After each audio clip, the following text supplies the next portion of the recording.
უკრაინაში სახელისუფლებო ძალებსა და დემონსტრანტებს შორის დაპირისპირებამ რეგიონებში გადაინაცვლა. უკრაინის სხვადასხვა ქალაქში აქტივისტები რეგიონული სახელმწიფო ადმინისტრაციების შენობებს იკავებენ. უკრაინული მედიის ინფორმაციით დემონსტრანტებს რეგიონული ადმინისტრაციის შენობები ქალაქ ლვოვში, როვნოსა და ჩერნოვიცაში აქვთ ბლოკირებული. კიევში გრუშევსკის ქუჩაზე კი ამჟამად სიმშვიდეა. მომიტინგეებსა და ძალოვნებს შორის შეტაკებები არ მიმდინარეობს. უკრაინის შინაგან საქმეთა სამინისტროს განცხადებით, სამართალდამცველები ოპოზიციისა და პრეზიდენტ იანუკოვიჩის მოლაპარაკების დასრულებამდე დემონსტრანტების წინააღმდეგ ძალას არ გამოიყენებენ.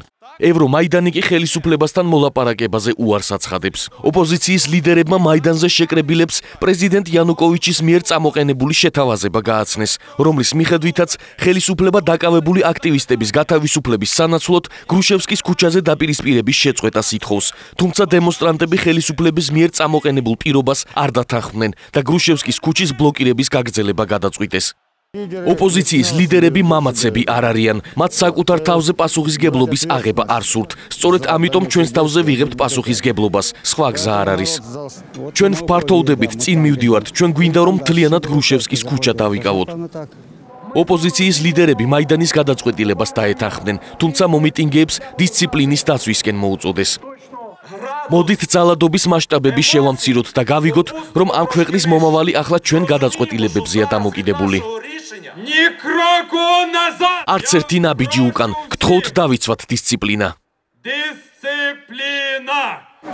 გადაწყვეტილების მიღების შემდეგ მომიტინგეებმა ბარიკადების აღმართვის პროცესი განაახლეს. დემონსტრანტები ახალი ბარიკადების მასალად თოვლით სავსე ტომრებს, საგზაო ნიშნებსა და ბლოკებს იყენებენ. ხალხი თავის დასაცავად ბარიკადებს აგებს. საშინელებაა, რაც უკრაინაში ხდება, მაგრამ ჩვენ ვალდებული ვართ ეს გავაკეთოთ, რადგან ჩვენი ხელისუფლება საშინელებებს აკეთებს. დემონსტრანტებმა გასულ ღამეს აგრარული პოლიტიკის სამინისტროს შენობა დაიკავეს. აქტივისტები აღნიშნავენ, რომ შენობა სიცივისგან დასაცავად ჭირდებათ. ჩვენ ნამდვილად გვჭირდება შენობები იმისთვის, რომ ადამიანს აქ თავის შეფარება შეეძლოს. გარეთ ყინვაა, მაიდანზე ბევრი ადამიანია, ვისაც თავშესაფარი ესაჭიროება. მოვედით და ზდილობიანად ვკითხეთ დაცვას, შეეძლოთ მათ თუ არა დაეთმოთ შენობა რევოლუციური მიზნებისთვის.